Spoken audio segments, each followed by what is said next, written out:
Misericordioso y clemente es Jehová, lento para la ira y grande, diga fuerte, grande en misericordia. No contenderá para siempre, ni para siempre guardará el enojo. No ha hecho, ¿qué dice? Con nosotros conforme a nuestras iniquidades. No nos ha pagado conforme a nuestros pecados. ¿Cuántos se gozan por la misericordia del Señor? Aleluya. Entonces, oremos a Dios. Padre nuestro que estás en gloria, te damos gracias, oh Dios, por tu infinita bondad. Gracias, Señor, por conocer la grandeza de tu misericordia, por habernos revelado tu amor, por habernos mostrado, Señor, con hechos cuánto nos amas. Y en esta hora pongo en tus manos a tu pueblo para que lo bendigas, como tú sueles hacerlo, abrazándoles, tocando, oh Dios, sus vidas, sus cuerpos y sanando las enfermedades. Rogándote, Señor, que abras puerta para soluciones a muchos problemas. Oh Dios, bendice y ayuda en la circunstancia adversa, en la pena, en la dificultad.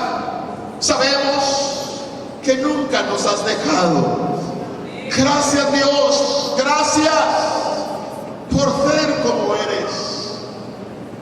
Gracias en el nombre de Jesús. Amén. Tomen sus lugares, hermanos, Dios les bendiga.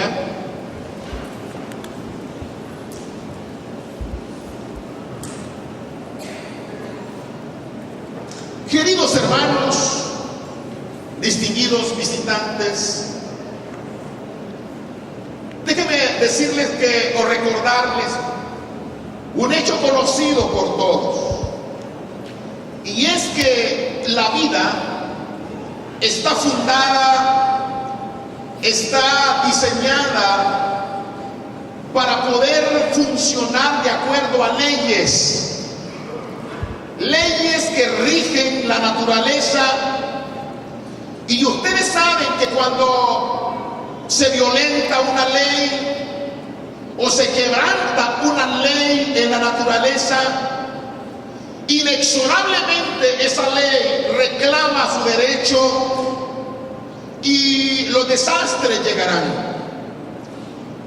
Ustedes saben, hermanos, que el diseño de la función, el por qué nosotros caminamos, el por qué nuestros cuerpos tienen el peso que tienen, obedece propiamente a leyes que, vamos a decir así, ejerce la masa del planeta Tierra en relación con la masa de nuestro cuerpo.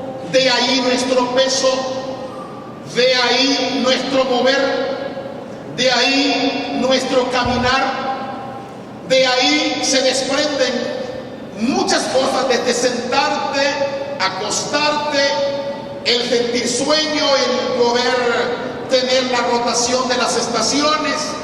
Todo funciona en base a un equilibrio regido por leyes que son específicas.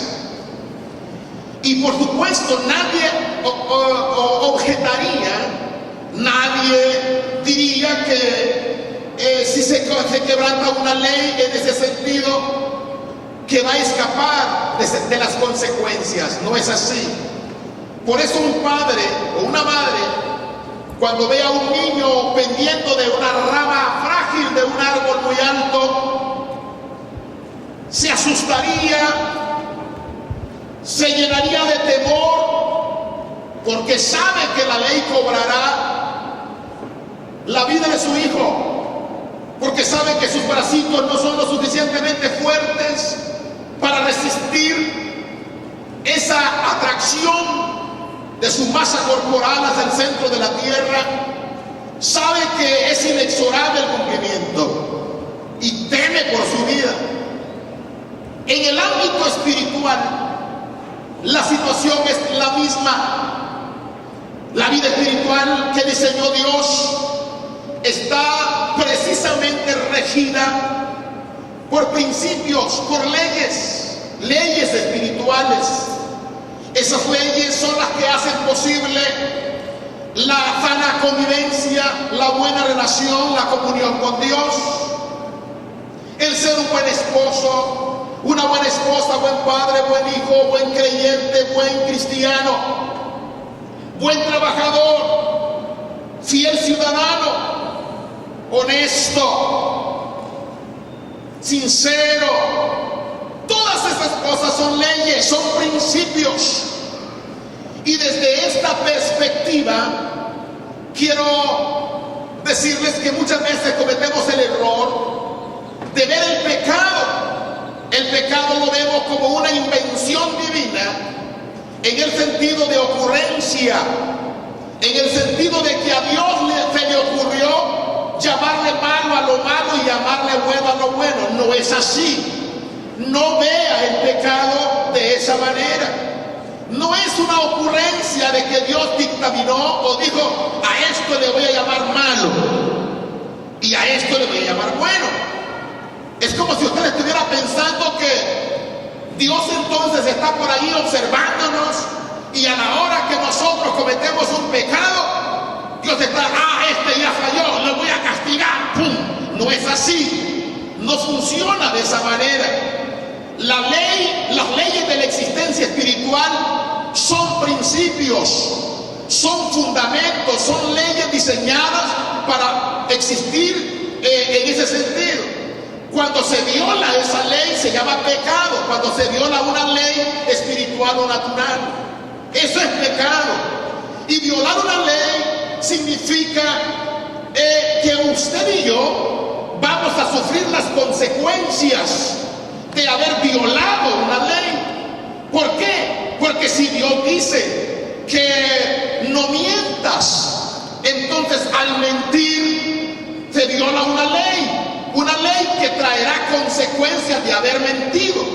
El haber mentido, inmediatamente comienzas a ocultarte y comienzas a inventar cualquier pretexto o cualquier coartada o cualquier justificante para seguir manteniendo la mentira.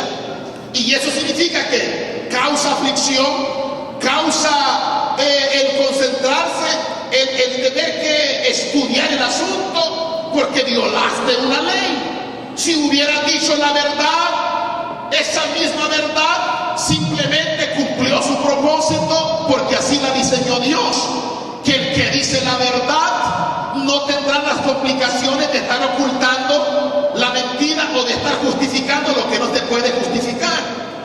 Violaste una ley. Si tú comienzas a desear la mujer de tu prójimo o viceversa, entonces comienzas a involucrarte en un sentimiento.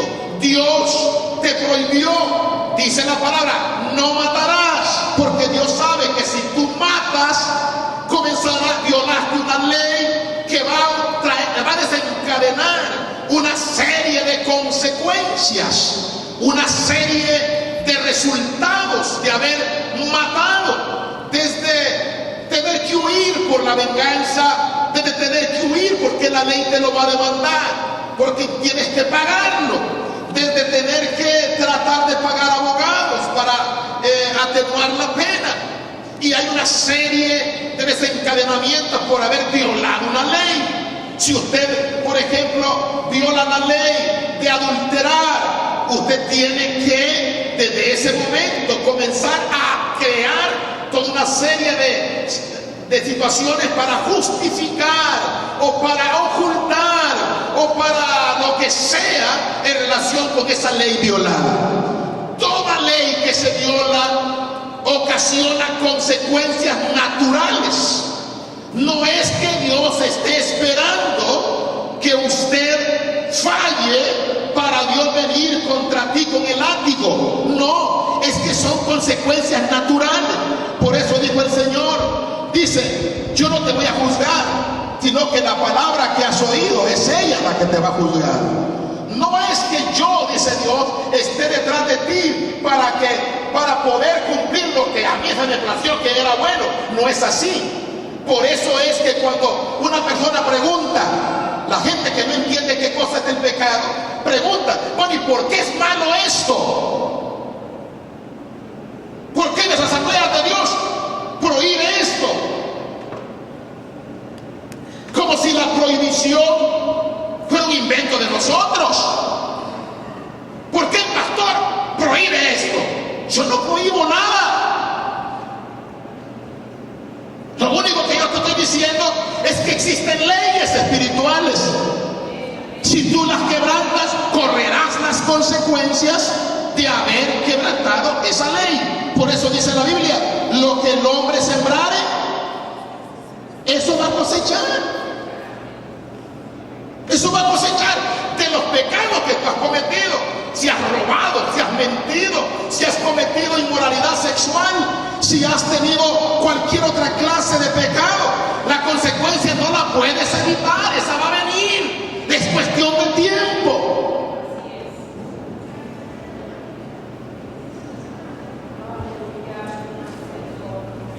Entonces, no es que Dios te diga, no hagas esto solo porque a Él se le antojó, no, es que la existencia de la vida espiritual solo es posible por medio de esas leyes. Ni Dios mismo escapó, porque usted sabe que Dios no puede que el pecado se quede impune. El pecado tiene que ser castigado, porque si Dios no castiga el pecado, dejaría de ser justo, y Dios es justo. Si Dios no juzgara el pecado, Él dejaría de ser santo, y Dios es santo. Y la santidad de Dios demanda que el pecado sea, hermano, que sea reivindicado, que sea restituido, que sea pagado, que el pecado reciba su justa retribución. Eso es una ley, al igual que si tú edificas una casa en el río Santa Catarina, la ley de la naturaleza dice que por allí tarde o temprano va a pasar una inundación y te va a llevar con todo y casa, porque es una ley. Es lo mismo el pecado, son leyes. No es que a Dios se le antojó, es que son leyes para hacer posible la vida. Por eso dice el Señor, lo que yo te pido es que veas que existe el bien y el mal, y yo te aconsejo, haz el bien y siempre te irá bien. ¿Cuántos saben que los que cuidan de pecar siempre les va bien, hermano? Si tú no robas, ¿qué te puede pasar? Dice Pedro, ¿quién es aquel que te puede hacer daño si tú haces el bien? Nada te va a dañar si tú haces lo bueno.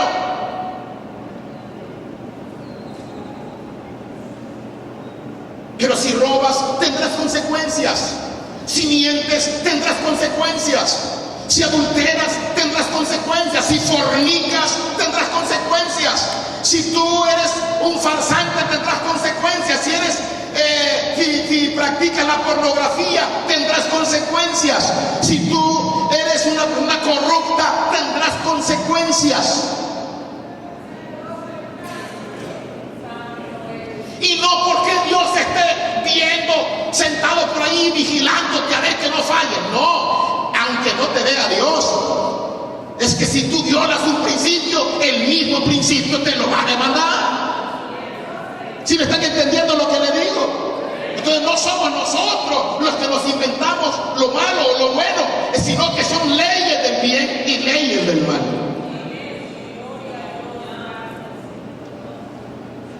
Así que alguien puede preguntar, cuando hermano, ¿y entonces? ¿Y si nosotros ya quebrantamos las leyes, qué hacemos? No de que las hemos quebrantado, hermano, eso no hay quien diga que no. O que levante la mano el que nunca ha violado ningún principio.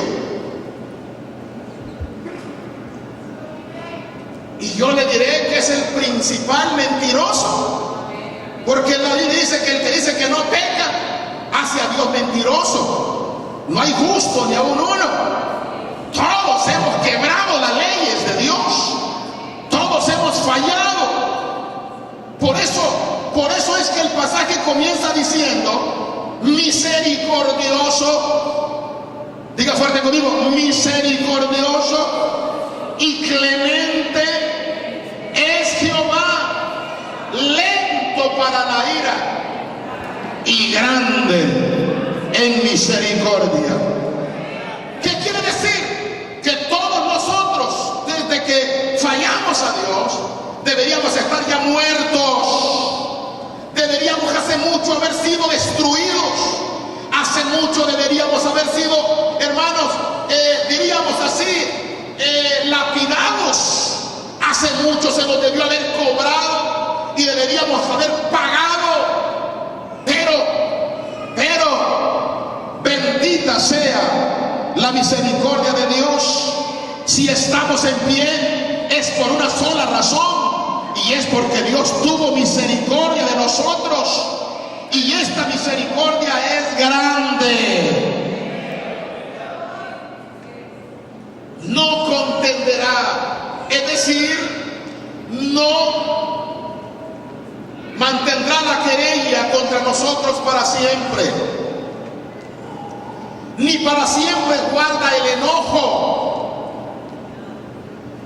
No ha hecho con nosotros, y quiero que repita esto conmigo fuerte, diga: no ha hecho con nosotros conforme a nuestras iniquidades. Fíjese, ni nos ha pagado conforme a nuestros pecados.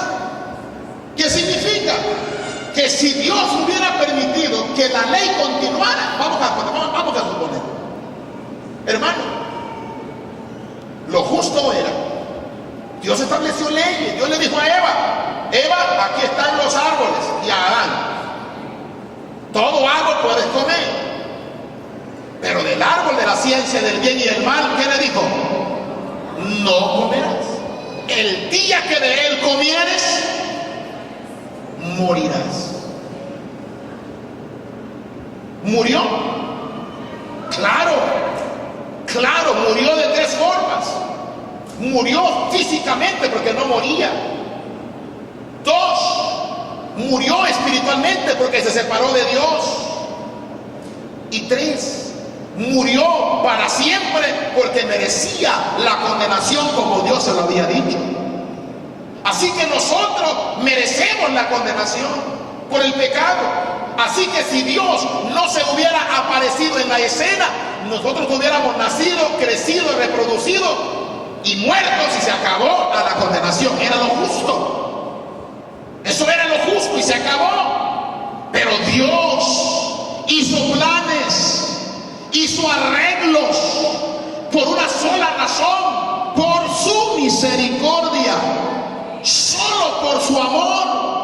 Nada de justificante en nosotros, nada que en nosotros fuera bueno. Él, por su pura bondad, decidió darnos una oportunidad, oiga bien, suspendiendo las leyes, porque el único que podía suspender las leyes era Dios. ¿Cuántos saben que Dios, por ejemplo, cuando caminó usted puede caminar sobre las aguas? ¿Qué pasa si usted quiere caminar sobre las aguas? La ley dice que se va a hundir. La ley de la física dice imposible que un cuerpo que pese más que otro se pueda sostener sobre. Tiene que irse más abajo. Pero Jesús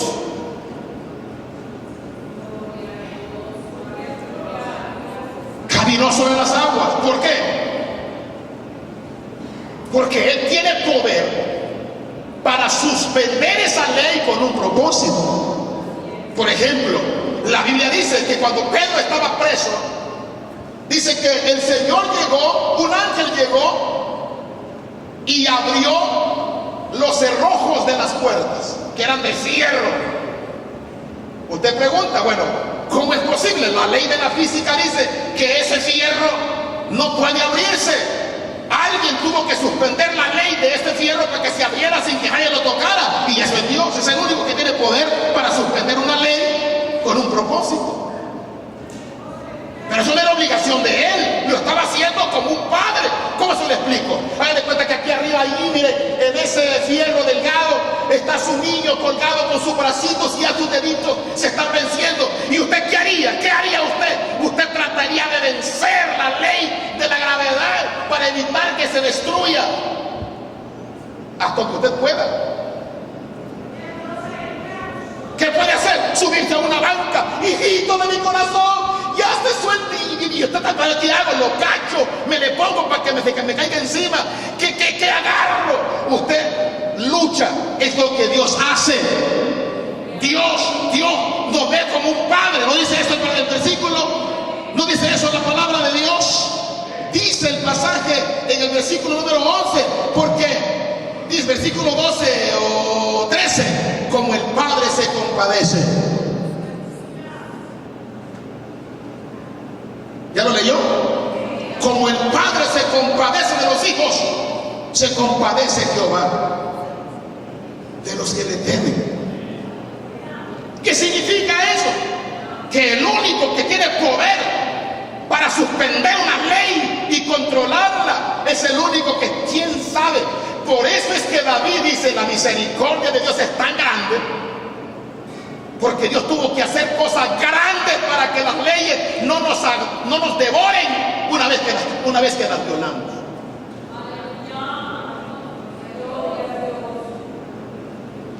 Es grande, tan grande es que tuvo que enviar a su propio hijo. Los griegos decían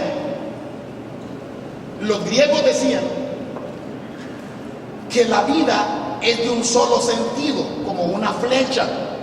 De hecho, así le llamaban. La vida es como una flecha de un solo sentido, o que lo que dirían los viajeros es como un boleto de ida sin regreso. Así veían la vida. ¿Por qué la veían así? Porque dicen, la vida es así. De niño solo es posible llegar a adolescente, de adolescente a joven, de joven a adulto, de adulto a viejo y de viejo a la muerte. Eso es lo único. No se puede regresar. No es posible ser de muerte a viejo y de viejo a adulto, de adulto a joven, de joven a adolescente. No es posible. Eso no existe. Porque todo es en solo sentido. ¡Oh, sorpresa! Pero un día Jesucristo camina la vida recta, la vida de la flecha hacia allá. De pronto, al tercer día resucita de los muertos. Y cuando resucita, dijeron, imposible. Pues sí resucitó. ¿Y cómo sucedió eso? Eso es el poder de Dios que revertió. Es decir, le puso doble sentido, compró boleto de regreso. Alaban el nombre de Jesucristo. Ahora, los que teníamos solo boleto de ida, tenemos vida eterna. Podemos revertir la muerte eterna. ¿Sí me está entendiendo? ¿Cómo es que Dios trabajó y sigue trabajando para que no nos devoren las leyes que nosotros mismos violamos?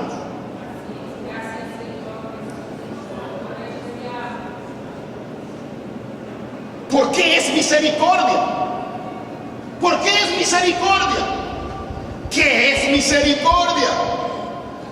Versículo número 10. Misericordia es que no nos ha hecho o no ha hecho con nosotros conforme a nuestras iniquidades. ¿Qué es misericordia? ¿Qué dice? Ni nos ha pagado conforme a qué, a nuestros pecados. ¿Qué es misericordia? Que Dios no te ha dado lo que te mereces, pues.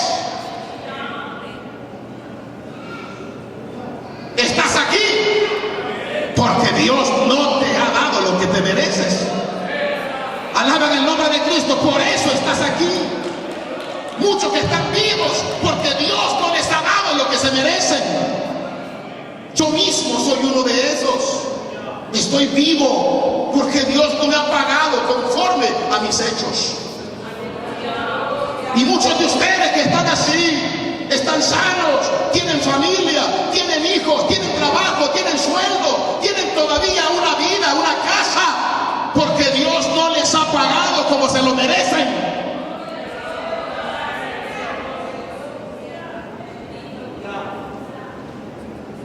Y lo he hecho por una sola razón.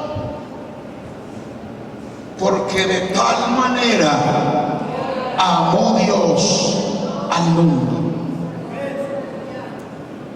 que lo dio todo para evitar que nosotros fuéramos destruidos. ¿No se goza usted por tener un Dios así? ¿No merece Dios que sea reconocido, que sea adorado, que le sirvas? ¿No merece Dios que le agradezcas? Por eso le adoramos, por eso le servimos, por eso predicamos y anunciamos a un Dios bueno. Dios es bueno, Dios es bueno, misericordioso y clemente, lento para la ira,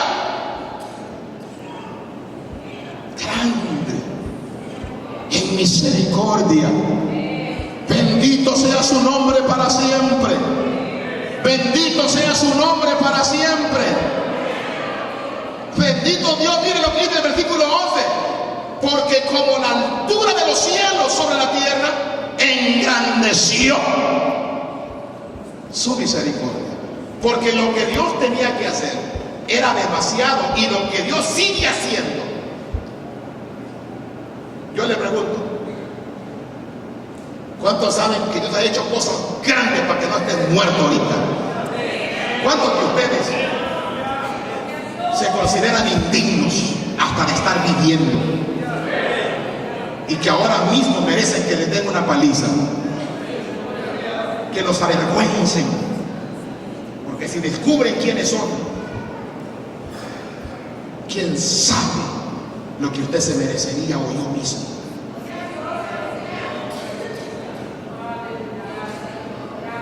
Cada cabecita de ustedes tiene un montón de ideas, pensamientos y intenciones.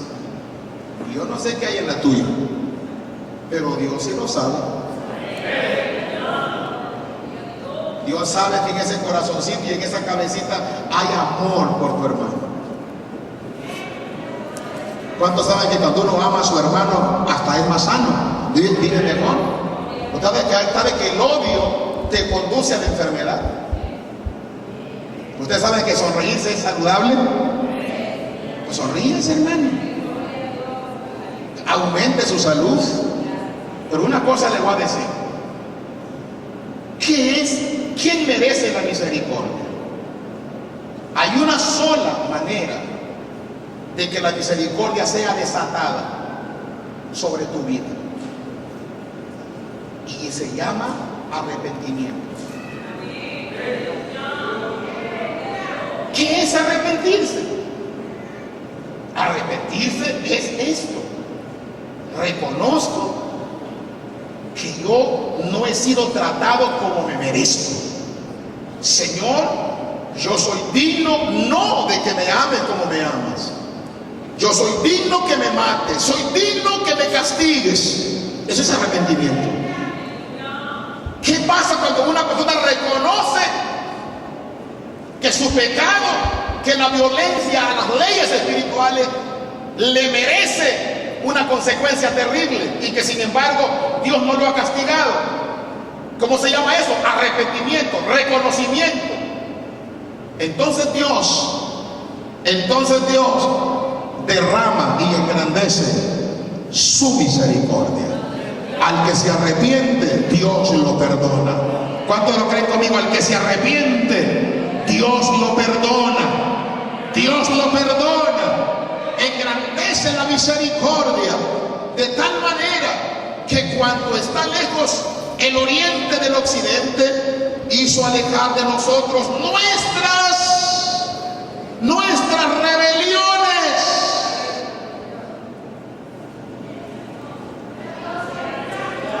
En el momento que te arrepientes, el arrepentimiento, yo no sé, hermano, cómo está ese asunto, pero en las leyes divinas, el arrepentimiento es la puerta que hace posible el escape de la olla de presión. ¿Sí me está entendiendo eso? El arrepentimiento hace posible que eso que deje explotar de pronto se disipe. Y eso que te iba a explotar en las manos, Dios lo aleja de ti miles de kilómetros. Y cuando Dios te ve y el diablo te acusa de pecador, ya no se ve el pecado porque está lejos. Dios hace alejar de ti la maldad y el pecado. Y ahora lo que reina en nosotros es la misericordia de Dios, el perdón de Dios, el amor de Dios. Es por ello que yo hoy le digo, si reconoces que Jesucristo, Él pagó sin merecer semejante castigo, en Él se ejecutó la sentencia. Tú no puedes decir que el pecado se pasó impune. No, hubo alguien que lo pagó. ¿Sí me estás entendiendo? ¿Ahora entiendes por qué murió Cristo? ¿Entiendes por qué murió Cristo? Porque ¿quién merecía morir? Pero por misericordia, Cristo le dijo al Padre: Padre, yo quiero morir por Ingmar. Ahora diga usted, ¿qué dijo Cristo? ¿Qué dijo Cristo? Padre, yo quiero morir. Y diga su nombre: quiero morir por... No, hermanito. Así de agradecido está usted. Usted debe estar brincando en un pie de regocijo. Porque Dios tuvo misericordia. Porque Cristo murió por ti. Y ya no tienes que pagar en ti la sentencia que merecías. Hay ciertas consecuencias que no te las puedes escapar. Pero ya no mueres. Porque Cristo pagó. Cristo pagó por ti. Yo te ofrezco un momento precioso en Cristo. Reconoce que tú mereces estar muerto. Pero dale gracias a Dios que te tiene en pie y te ha dado una oportunidad. Eso se llama misericordia. Grande es Dios en misericordia. ¿Se goza por eso, hermanito? Póngase de pie entonces, alabando al Señor. Quiero que me alaben en todo.